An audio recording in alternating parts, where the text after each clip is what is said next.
Hello everyone, welcome to this video. आपने तो हर जगह ही सुना होगा म्यूचुअल फंड सही है। बहुत बड़े बड़े एक्टर्स क्रिकेटर्स इसके ऐड करते रहते हैं। सो आज हम जानेंगे इस वीडियो में कि म्यूचुअल फंड्स होते क्या हैं, कितने तरह के म्यूचुअल फंड्स होते हैं और उनके फ़ायदे क्या हैं, और एंड में देखेंगे कि हम इसमें इन्वेस्ट कैसे करें, निवेश कैसे करें। सो आगे बढ़ते हैं हम। Let us start with what are mutual funds. So mutual funds क्या होते हैं, यहाँ पे मैंने आपको डेफिनेशन दे दी है। बट इन आसान शब्दों में अगर मैं बताऊँ, mutual fund is nothing but एक कलेक्टिव फंड होता है। मतलब आप मैं ऐसे सपोज 100 लोग मिलके हमें मार्केट में इन्वेस्ट करना है, बट हमें पता नहीं है कैसे इन्वेस्ट करना है, कहाँ इन्वेस्ट करना है, और पैसे भी कम है इन्वेस्ट करने के लिए। सपोज किसी शेयर की वैल्यू सपोज 2,000 रुपये है, हमें 500 इन्वेस्ट करने हैं एट अ टाइम। तो हम कैसे करें? तो ये सब के लिए आता है म्यूचुअल फंड यूज़ में। म्यूचुअल फंड में आप क्या करते हैं, क्योंकि कलेक्टिव फंड जैसे मैंने बोला, तो आप 100 लोग, जितने भी लोग मिलके पूल ऑफ मनी इकट्ठा करते हैं, वो हम एक एसेट मैनेजमेंट कंपनी को देते हैं। एएमसी जिन्हें कहा जाता है, like these are the AMCs. कोई आपने सुना Axis mutual fund, SBI mutual fund वगैरह वगैरह। तो हम सब मिलके इन्हें पैसे देते हैं। फिर ये एएमसी अपने प्रोफेशनल्स यूज़ करके हमारे पैसों को निवेश करते हैं। ये कहाँ का निवेश करते हैं? ये इक्विटी मार्केट्स हो गया, मतलब स्टॉक मार्केट हो गया, फिर कॉर्पोरेट बॉन्ड्स हो गए, गवर्नमेंट सिक्योरिटीज़ हो गई, मिक्सचर ऑफ दिस फंड्स हो गया। बहुत सारी चीज़ें थी, अलग अलग मार्केट में ये लोग इन्वेस्ट करते हैं। तो क्या समझा हमने? एक mutual fund basically collective fund है। लोगों ने मतलब मिलके एक कंपनी को पैसा दिया है, जिसे हम एएमसी कहते हैं, एसेट मैनेजमेंट कंपनी। और जितना फंड इकट्ठा होता है उसके पास, उसे एसेट अंडर मैनेजमेंट कहा जाता है, AU उस फंड का। और उसको फिर वो जाके सही से इन्वेस्ट करने की कोशिश करती है। ठीक है, तो ये होता है म्यूचुअल फंड, राइट। तो अभी हम देखेंगे कितनी तरह के म्यूचुअल फंड्स होते हैं। तो based on principle of investment, मतलब वो कैसे और कहाँ इन्वेस्ट कर रहे हैं, उसके हिसाब से उन्हें 3 कैटेगरी में डिवाइड किया गया है: इक्विटी, डेब्ट, हाइब्रिड। इक्विटी म्यूचुअल फंड्स वो म्यूचुअल फंड होते हैं जिसमें उन्होंने इक्विटी मार्केट में निवेश कर रहे हैं। जो म्यूचुअल फंड्स इक्विटी मार्केट में इन्वेस्ट करेंगे, लाइक स्टॉक्स में हो गया, ETFs में हो गया, ये सारी चीज़ों में, तो all this will come under equity mutual fund. और फिर डेब्ट म्यूचुअल फंड्स होते हैं कुछ, जो कंपनीज के बॉन्ड्स होते हैं, या गवर्नमेंट के ट्रेजरी बिल्स होते हैं, सिक्योरिटीज़ होती है, कमर्शियल पेपर्स हो गए कंपनियों के, इन सब में निवेश करते हैं।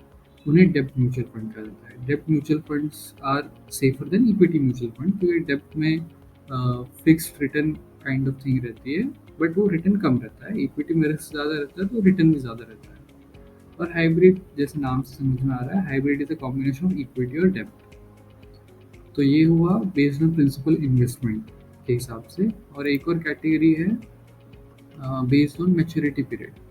इसमें भी 3 तरह के: open ended mutual funds, close ended mutual funds और interval mutual fund. Open ended funds क्या होते हैं? जिसमें आप कभी भी इन्वेस्ट कर सकते हो और कभी भी निकाल सकते हो, this are open ended. Close ended क्या होते हैं? एक बार आपने पैसे डाले हैं, कभी भी डाले आपने, तो उसको आप एक फिक्स्ड पीरियड के बाद ही निकाल सकते हो। जैसे आपने ELSS फंड सुना होगा, इक्विटी लिंक्ड सेविंग स्कीम।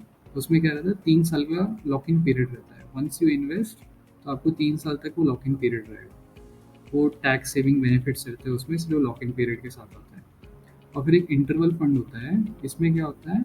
इसमें फिक्स ड्यूरेशन के लिए होता है, प्लस इसमें आप निवेश भी तभी कर सकते हो जब वो फंड शुरू हो रहा है, कभी भी नहीं कर सकते, unlike in open ended mutual funds and close ended mutual funds. और इन फिक्स्ड इंटरवल के बाद वो फिर वो क्लोज भी हो जाता है, आपको मैच्योरिटी आपके फंड का जो भी वैल्यू होता है वो रिटर्न मिल जाता है। So this was based on maturity period. तो अभी हमने देखी what are mutual funds and types of mutual funds. अब थोड़ा सा उनके बेनिफिट्स देख लेते हैं कि उनके बेनिफिट्स क्या होते हैं। तो एज एक्सप्लेन अर्लियर कि आप अपना पैसा एक म्यूचुअल फंड कंपनी को दे रहे हो, एएमसी को, और वो प्रोफेशनल्स उनके रहते हैं जो उस फंड को मैनेज कर रहे हैं। तो ऑब्वियसली आपको खुद से ना निवेश करते हुए आपके लिए प्रोफेशनल्स कर रहे हैं इन्वेस्ट, तो आपको एक फ़ायदा हो जाता है। सपोज आपको नहीं पता आपको कहाँ इन्वेस्ट करना है, आपको इक्विटी में करने की इच्छा है, बट आपको नहीं पता कौन से स्टॉक्स में डालना है, कहाँ डालना है। तो इसीलिए आप कहाँ आते हो, म्यूचुअल फंड के पास आते हो। म्यूचुअल फंड को बोलते हैं लो भाई, आप हमारा पैसा लो, आप इन्वेस्ट करो, और रिटर्न फिर जो भी होगा वो हमें आप रिटर्न दो, थोड़ा सा जो भी आपकी फीस है हम देने के लिए रेडी है। तो that is why they charge you money. तो इसलिए एक बेनिफिट है कि प्रोफेशनल फंड मैनेजमेंट रहता है इसमें, बट इसमें डाइवर्सिफिकेशन भी मिल जाता है।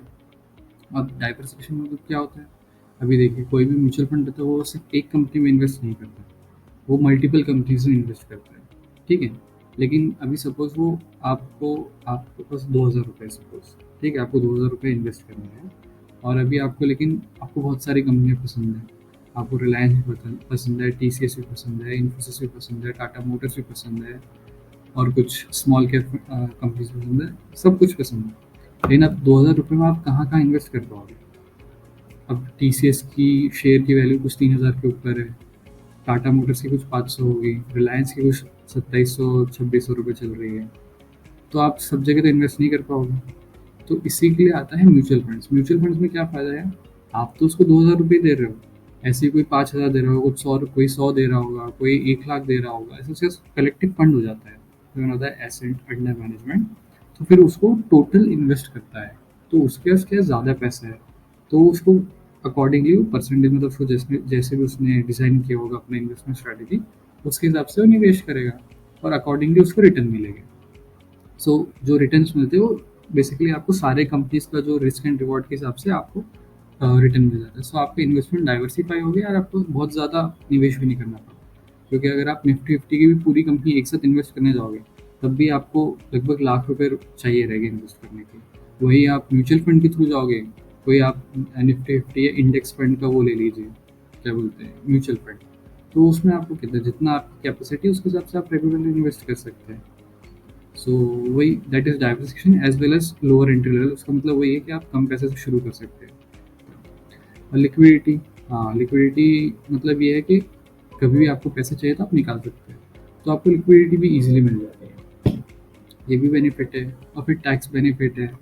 टैक्स बेनिफिट इसमें जैसे ELSS फंड रहते हैं, इक्विटी लिंक्ड सेविंग स्कीम्स, मैंने बताया था, तो ये 3 साल का लॉक इन पीरियड रहता है। बट इसमें क्या रहता है, जो अपना ओल्ड टैक्स रिजीम है टैक्स की, तो उसमें अंडर सेक्शन 80C आपको 1.5 लाख तक का इनकम डिडक्शन शो कर सकते हो, अगर आपने उसको कुछ ऐसे लॉन्ग टर्म इन्वेस्टमेंट स्कीम्स में इन्वेस्ट किया, जैसे कि 5 साल की FD हो गई या ELSS फंड हो गए, इस तरह की चीज़ों में, तो इसमें आपको टैक्स बेनिफिट मिल जाता है। तो सपोज आप 30% टैक्स कैटेगरी में आ रहे हो, आपको सपोज 1.5 लाख सीधा आपकी इनकम में से आप वो माइनस कर सकते हो कि आपकी 1.5 लाख इनकम वो कम हो जाएगी, रिमेनिंग जो बचा हुआ इनकम है उसमें आपको टैक्स पड़ेगा। तो एक ये फ़ायदा होता है। SIP की सुविधा भी इसमें अवेलेबल है। SIP होता है सिस्टमेटिक इन्वेस्टमेंट प्लान। इसमें कि आप उसमें सेट कर दो कि आपको हर महीने इतना इतना पैसा निवेश होना है, तो वो ऑटोमेटिक आपके बैंक से वो कटते रहेगा। और कुछ आप 100 रुपये से भी SIP शुरू कर सकते हो, आपकी इच्छा है, वो फंड के ऊपर डिपेंड करता है। और ये सारे फंड्स ऐसे नहीं है कि कैसे भी चीज़ें हो रही है, ये सारे सेबी के थ्रू हाईली रेगुलेटेड फंड्स होते हैं। और आजकल ऐसा है कि आपको इन्वेस्टमेंट लिए ऐसा कुछ कमीशन फ़ी वगैरह नहीं देनी है, मतलब कि आपको निवेश करना है। जैसे मैं ग्रो यूज़ करता हूँ इन्वेस्टमेंट के लिए, तो उसके लिए कुछ मुझे ग्रो को ना पैसे देने हैं ना कमीशन देना है। जो गवर्नमेंट की फ़ीस है, मतलब सेबी का कुछ 0.05% रहता है चार्ज, वो लगता है बस। और जो टैक्स जो म्यूचुअल फंड का वो है, क्या बोलते हैं, एक्सपेंस रेशियो, मैनेजमेंट फीस, वो लगती है, दैट इज़ इट। सो अब देख लेते हैं हम कि हम म्यूचुअल फंड्स में इन्वेस्ट कैसे करें। हालांकि मैंने इसके लिए एक अलग से वीडियो बनाया है, मतलब म्यूचुअल फंड में कैसे इन्वेस्ट करें यूजिंग ग्रो, आप वो देख सकते हैं, लिंक्स में मैं डाल दूंगा। बट मैं यहाँ पर बता देता हूँ, म्यूचुअल फंड्स के लिए आपको डीमैट अकाउंट की जरूरत, नेसेसिटी नहीं है। बट अगर आपका ग्रो अकाउंट खोलते हो, मतलब आपको उसके साथ डीमैट अकाउंट भी खोलना पड़ जाएगा, but it is free of cost. तो ग्रो अगर खोलते हो, कुछ भी ज़रूरत होगा, कॉइन हो गया, कुछ भी हो गया, मतलब एक जगह पे खोलते हो ना, तो आपको यहाँ पर सारे AMCs के फंड एक इकट्ठा मिल जाते हैं। तो आपको वो बेनिफिट रहता है कि एक ही जगह सारे फंड हो जाएंगे, आपको कहीं यहीं से सारे इन्वेस्ट कर सकते हो। अदरवाइज जो भी AMC मैंने आपको पहले बताई थी, SBI म्यूचुअल फंड हो गया, HDFC म्यूचुअल फंड हो गया, इनके आप सेपरेट उनके वेबसाइट पे जाके, उनके ऐप में जाके अकाउंट खोल के वहाँ से अकाउंट बना के वहाँ से भी निवेश कर सकते हो। तो आपके वो अकाउंट सेपरेट उनके पास रहेगी। और सारे अकाउंट आपके CDSL से लिंक्ड रहते हैं, मतलब एक सेंट्रल डिपॉजिटरी है। मैंने इसका भी एक वीडियो बनाया कि ये सारी चीज़ें क्या होती है, आप देख सकते हो। लिंक्स में डाल दूंगा मैं। तो उसमें क्या रहता है, जो भी आपका इन्वेस्टमेंट है, आपका ग्रो में अकाउंट बनाओ या एसबीआई म्यूचुअल फंड बनाओ, एचडीएफसी बनाओ, कहीं भी बनाओ, वो सारा आपके डिपॉजिटरी में लिंक्ड रहता है डेटा। तो आपके ये अकाउंट आपके डिलीट हो रहे हैं, आप बंद कर दे रहे हो, डजेंट मैटर, वो आपका फंड आपको आपके पास ही रहेगा।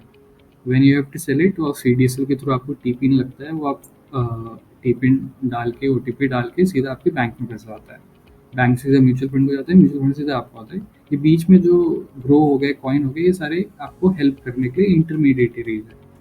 तो मैं ग्रो का एक अलग से वीडियो बनाए हैं। मेरे को ग्रो इसलिए पसंद है म्यूचुअल फंड से, क्योंकि इसकी ना तो ओपनिंग फी है और ना ही इसकी क्या बोलते हैं, मेंटेनेंस फी है एनुअली, जो आपको ज़रूरत वगैरह में देनी पड़ेगी, 300 रुपये साल का और प्लस मेंटेनेंस, सॉरी 200 रुपये ओपनिंग फीस है और 300 रुपये मेंटेनेंस है ईयर में। तो वो सब चीज़ों से आप ग्रो में आपको बच जाते हो, ज़ीरो है। प्लस आपको मैं जो डिस्क्रिप्शन में लिंक डाल देता हूँ, उससे आपको 100 रुपीज़ फर्स्ट इन्वेस्टमेंट को अकाउंट ओपन करने पे वो भी मिल जाएगा। Thank you and see you in next video.